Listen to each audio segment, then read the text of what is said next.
Bagaimana saya boleh berjaya dan lebih produktif?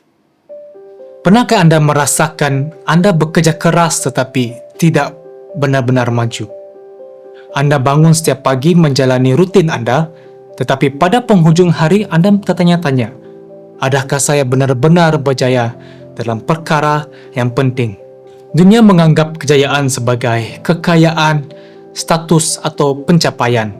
Tetapi kejayaan sebenar bukan sekadar menjana wang, mendapat pengiktirafan atau bekerja tanpa jemu untuk maju. Kejayaan sebenar adalah tentang memenuhi tujuan Tuhan untuk hidup kita, melakukan apa yang benar-benar penting, dan mengingati tentang keabadian. Jadi bagaimana kita boleh menjadi produktif dengan cara yang menghormati Tuhan kita?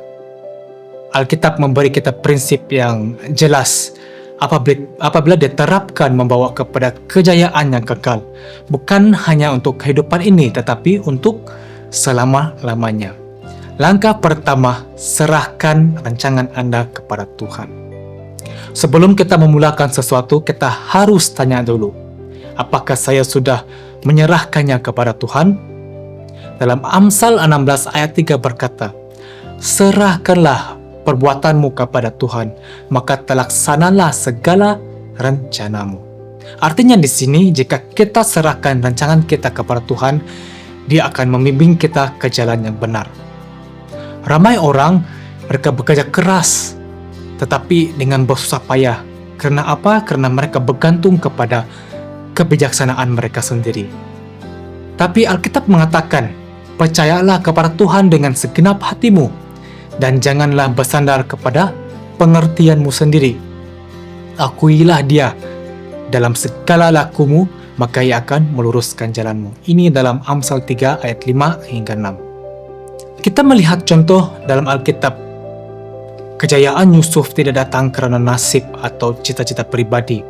Ia datang karena dia tetap setia dengan segala situasi. Walaupun ketika dia menjadi hamba di rumah Potifar atau dituduh dan dipenjarakan, dia mempercayai Tuhan. Dan karena dia menyerahkan jalannya kepada Tuhan, Tuhan mengangkat dia ke kedudukan yang tertinggi di Mesir. Cerita ini terdapat dalam Kejadian 41. Pelajaran dari cerita ini adalah, jika kita ingin berjaya, mulailah dengan menyerahkan rencana kita kepada Tuhan dan mempercayakan Dia yang akan memimpin kita. Langkah yang kedua adalah bekerja dengan rajin dan jujur. Banyak yang ingin berjaya, tetapi Alkitab mengingatkan bahwa ketekunan sangat penting. Dalam Amsal 21 ayat 5 mengatakan, rancangan orang rajin semata-mata mendatangkan kelimpahan, tetapi setiap orang yang tergesa-gesa hanya akan mengalami kerugian. Artinya di sini, keberhasilan datang melalui usaha yang konsisten, bukan dengan cara pintas. Banyak orang mencari cara cepat untuk kaya, untuk mendapat pengakuan, tetapi Alkitab menyarankan tidak berpikiran seperti itu. Cara kita bekerja juga penting. Dalam Kolose 3 ayat 3 berkata, apapun juga yang kamu perbuat, perbuatlah dengan segenap hatimu seperti untuk Tuhan dan bukan untuk manusia. Ini berarti sama ada kita sedang bekerja, belajar ataupun melayani, kita harus melakukannya dengan sebaik-baiknya. Bukan hanya untuk menyenangkan orang lain, tetapi karena kita bekerja untuk Tuhan kita. Daniel tetap setia dalam pekerjaannya. Meskipun di negeri asing dia tidak mencari kekuasaan, tetapi karena ketekunannya dan kejujurannya dia naik pangkat di Babel. Meski menghadapi lawan, dia terus berdoa dan bekerja keras. Karena kesetiaannya, Tuhan memberinya kebijaksanaan lebih dari semua orang bijak di Babel. Cerita ini dalam Daniel 6. Kita harus selalu ingat, kejayaan juga memerlukan ketekunan dan kesetiaan. Kita dipanggil untuk bekerja untuk Tuhan, bukan hanya untuk manusia. Langkah yang ketiga, mengurus masa dengan bijak. Salah satu karunia terbesar dari Tuhan adalah masa. Bagaimana kita menggunakan masa ini menentukan keberhasilan kita juga. Dalam Mazmur 90 ayat 12 berkata, Ajarilah kami menghitung hari-hari sedemikian hingga kami beroleh hati yang bijaksana. Artinya di sini kita harus menggunakan masa kita dengan bijak dan bertujuan. Banyak orang menunda-nunda, membuang waktu pada hal-hal yang mengganggu atau terlalu sibuk dengan hal-hal yang tidak penting. Alkitab memperingatkan kita untuk tidak malas. Dalam Amsal juga, dalam Amsal 6 ayat 6 hingga 11, di mana dikatakan kepada kita untuk melihat semut, bagaimana ia bekerja keras dan mempersiapkan masa depan. Nehemia memahami nilai masa. Apabila dia mula membina semula tembok Yerusalem, dia tetap fokus pada tugas itu. Meskipun musuh mencoba mengalihkan perhatiannya, dia menolak untuk berhenti dan dia berkata ini, "Aku tengah melakukan suatu pekerjaan yang besar. Aku tidak bisa datang." Ini dalam Nehemia 6 ayat 3. Karena pengurusan masa yang bijak dan dedikasinya, tembok itu siap dalam masa 52 hari saja.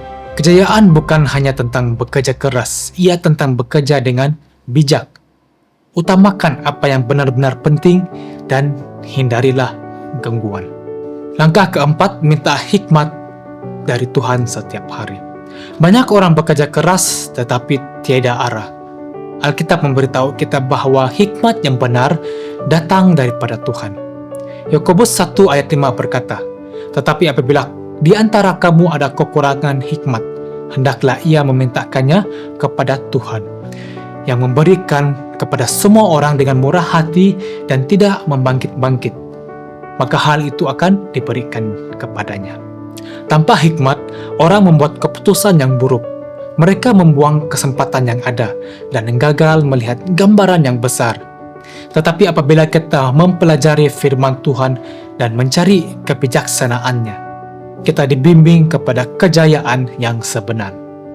Dalam Yosua 1 ayat 8, memberi kita rahasia kejayaan yang bertahan, yang mengatakan ini, "Janganlah engkau lupa memperkatakan kitab Taurat ini, tetapi renungkanlah itu siang dan malam supaya engkau bertindak berhati-hati sesuai dengan segala yang tertulis dalamnya. Sebab dengan demikian perjalananmu akan berhasil dan engkau akan beruntung." Alkitab adalah panduan kejayaan terbaik kita. Minta hikmat Tuhan setiap hari melalui doa dan firman-Nya sendiri. Langkah kelima, mempercayai waktu Tuhan dan rancangan-Nya. Kejayaan tidak selalunya datang serta-merta. Terkadang Tuhan membiarkan penundaan untuk menguji iman kita dan mempersiapkan kita untuk perkara yang lebih besar. Dalam Galatia 6 ayat 9 mengajak kita, "Janganlah kita jemu-jemu berbuat baik, kerana apabila sudah datang waktunya, kita akan menuai jika kita tidak menjadi lemah." Daud diurapi sebagai raja ketika masih muda sebagai gembala. Namun, dia memerlukan bertahun-tahun sebelum dia akhirnya duduk di takhta. Dia menghadapi penolakan, pertempuran, dan ujian, tetapi dia tidak pernah kehilangan kepercayaan pada masa Tuhan. Dan apabila masanya datang, Tuhan memenuhi janjinya. Jangan berputus asa apabila perkara tidak berlaku dengan segera. Percaya pada masa Tuhan yang sempurna. Kejayaan sebenar tidak didapati dalam kekayaan atau pengiktirafan dunia, tetapi dalam memenuhi tujuan Tuhan untuk hidup kita. Jadi saya tanya Anda hari ini, apakah Anda akan menyerahkan pekerjaan Anda kepada Tuhan? Apakah Anda akan mencari hikmat-Nya dan dengan tekun mengikuti jalan Tuhan? Apakah Anda akan mempercayai pada waktunya meskipun kejayaan tampak masih jauh? Jadi persoalan yang kita fikir, sebab Tuhan telah berjanji bahawa jika kita menyerahkan jalan kita kepadanya, Dia akan menetapkan langkah kita, memberkati usaha kita dan memberi kita kejayaan yang penting untuk kekalan. Jika Anda ingin tahu lebih lanjut bagaimana Anda boleh berjaya dan lebih produktif dalam hidup Anda pada hari ini, dengan hubungan Anda juga dengan Tuhan Yesus, atau jika Anda ingin didoakan atau pendengar, sila hubungi kami melalui WhatsApp atau email dan di deskripsi di bawah ini. Tuhan memberkati.